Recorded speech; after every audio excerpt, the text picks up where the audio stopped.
महानायक विद मंडलेश्वर सिंह। नमस्कार, आप देख रहे हैं गोल्डन हिंद और आपके साथ मैं हूं मंडलेश्वर सिंह। ये मामला 1897 का है। तब तक बाल गंगाधर तिलक लोकमान्य नहीं कहलाए थे।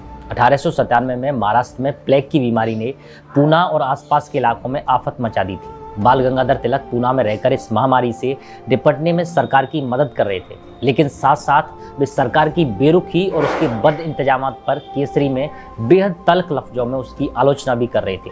उन्होंने अखबार में शिवाजी उवाच नाम से लेख लिखा। उसके सार में शिवाजी के हाथों अफजल खां की मौत को गीता के कर्म कर फल की इच्छा मत कर वाले सिद्धांत से समझाने की कोशिश की गई थी।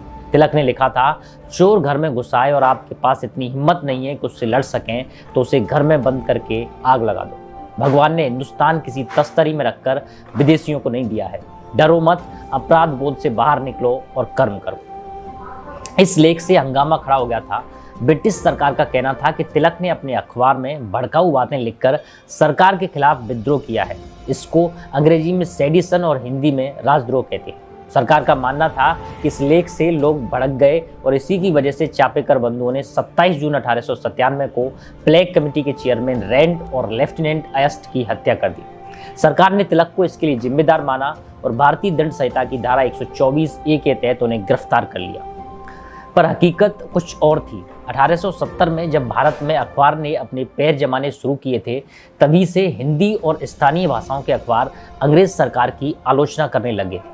तब अखबारों में मनोरंजन, खेल, संपादकीय आदि विषयों पर लेख नहीं होते थे। बस सरकार की नीतियों के खिलाफ लिखकर मोर्चाबंदी की जाती थी, जिन्हें पढ़कर लोग प्रेरित होते थे, नाफरमानी करते या कभी कभी हिंसक भी हो उठते थे। सरकार ने इसे रोकने के लिए 1878 में गुपचुप तरीके से वर्नाकुलर प्रेस एक्ट की स्थापना की, जिसके तहत कोई भी हिंदी या देसी प्रांतीय भाषा का अखबार अगर राजद्रोह करता हुआ पाया गया तो उसे बंद कर दिया जाएगा। ये बात अंग्रेजी रिसालों पर लागू नहीं होती थी। सरकार का तिलक को पकड़ने के पीछे मकसद था कि इस एक्ट के तहत किसी नामी गिरामी शख्स के खिलाफ कार्रवाई कर मिसाल कायम की जाए। टैक्स, मुद्रा और अकाल राहत पर सरकारी नीतियों से लोगों के दिलों में काफी गुस्सा भरा हुआ था। केसरी में लेखों के जरिए तिलक किसानों को टैक्स न भरने के लिए प्रेरित करते थे। वे बेहद राष्ट्रवादी और निर्भीक पत्रकार थे।